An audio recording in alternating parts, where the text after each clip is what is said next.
Vou entrar agora naquela parte de 2010, né? O que acontece é o seguinte: o Rio de Janeiro estava para ter aí os grandes eventos, né? Jogos da Juventude, Copa do Mundo, Olimpíada, esses grandes eventos que botaram o Rio de Janeiro aí como vitrine mundial. E na época o secretário era o doutor José Mariano Beltrame. O que ele fez? A polícia era meio, vamos ser sinceros, você chegava, por exemplo, tanto, não importa qual força policial, as pessoas não tinham o mesmo uniforme, não tinham as mesmas armas, não existia, as armas de cautela variavam, e ele queria alguma coisa padrão. Padrão, tá certo. Padronizar, Tá certo.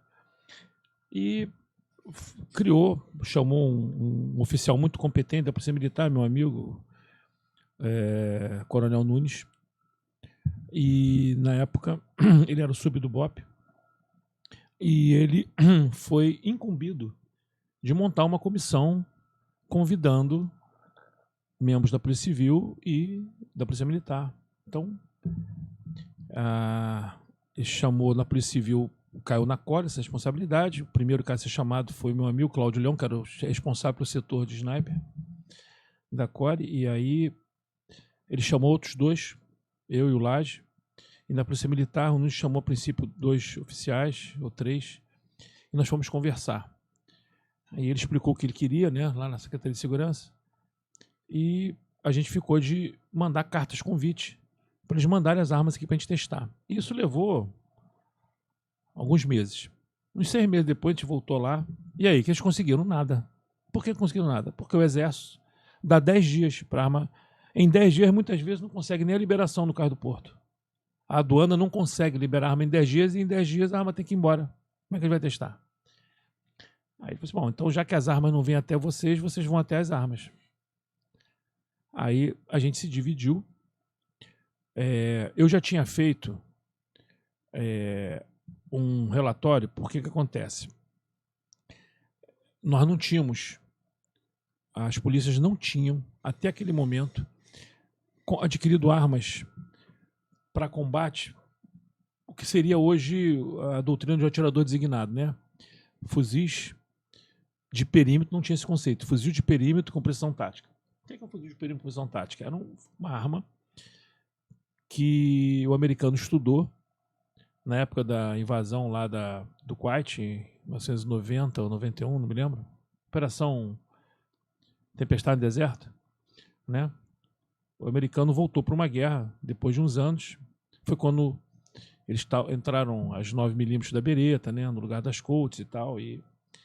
Então, no grupo lá de soldados americanos, tinha sempre aquele cara que era o atirador designado, que quando eles recebiam ataques de alguém mais distante, ele se posicionava para tentar neutralizar, buscar e neutralizar esse cara. E eu cheguei a ler em 2 lugares relatos que esse cara ele ia com o M16, mas ele levava um Remington 700, que ele tinha que trocar de arma quando ele tinha que buscar alguém mais longe. E aí, alguém nos Estados Unidos estudou, como eu falo, né, tem liberdade para isso, e uma empresa chamada Knights Armaments, ele criou um tal do, acho que é o modelo 110, é uma arma que vem cor de areia, nada mais é do que um R10, calibre multicalibre, né? Ele funciona com 7,62, por 51 como 308. Ele é uma arma que é feita para que o cara consiga neutralizar com uma certa facilidade até 500 ou 600 jardas, e uma única arma. Ele não precisa trocar. Ele pode fazer o combate curto, como pode fazer o combate longo. No combate curto, normalmente o cara fazia o seguinte, no local principal tinha uma luneta, um equipamento óptico de aumento e tal, normalmente uma marca boa, e tinha inclinado a 45 graus um red dot, se ele precisasse um engajamento rápido. E era isso que a gente fez, a gente desenvolveu isso aqui. E eu fiz isso para levar para o DFPC, para que levassem. Porque nós, pasme, a Imbel chegou a oferecer para a gente, mas vocês precisam de fluido com luneta? Mas o FAL não tem local para botar um mount, nada. Não tem problema não. Olha só a resposta da Embel. A gente faz uma tampa da caixa da culatra com Picatinny. Para vocês terem uma ideia, a tampa da caixa da culatra do FAL, ela se mexe, ela é solta, tanto é que eu posso arrancar ela e atirar sem a tampa. Olha a ideia dos caras. Noção zero. Aí, porra, e uma arma normal, uma arma que não foi trabalhada, não tem a câmara match, não tem nada, uma arma normal que o cara simplesmente bota a tampa de caixa de culatra, bom, isso aqui agora é do tiro de precisão. Aí, putz, grila, né? Aí fez esse relatório, resultado.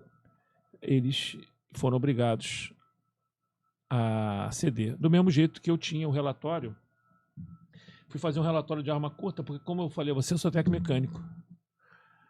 Então, a parte de mecanismo, a mecânica da arma eu entendo. Se eu olho a arma, eu já sei logo onde é que eu mexo um pouquinho, já entendi como é que eu...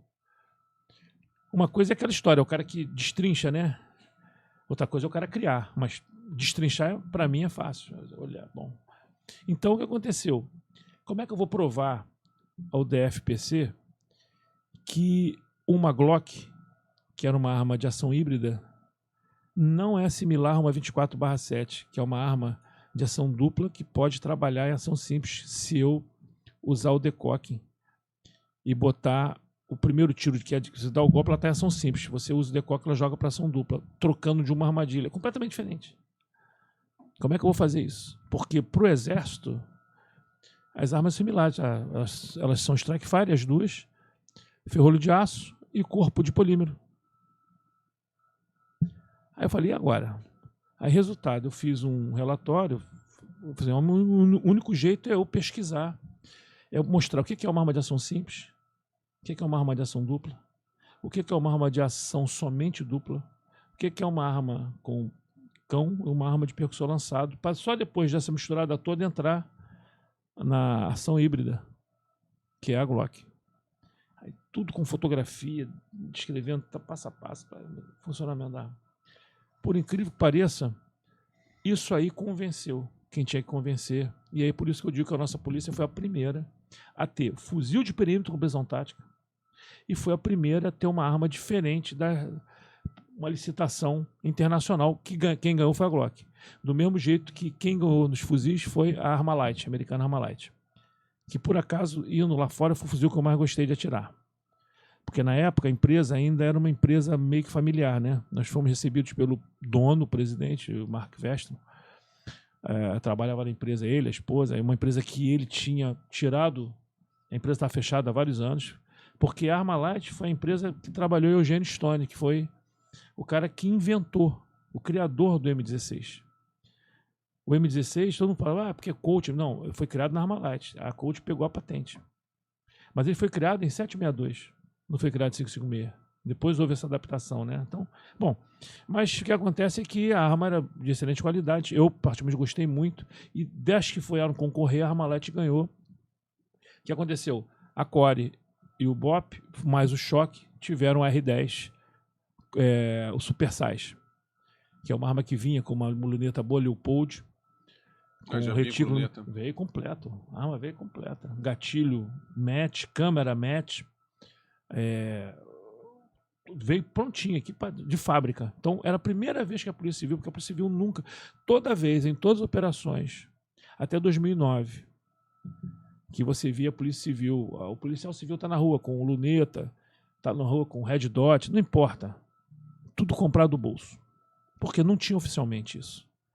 Isso só começou a ter oficialmente a partir desse momento.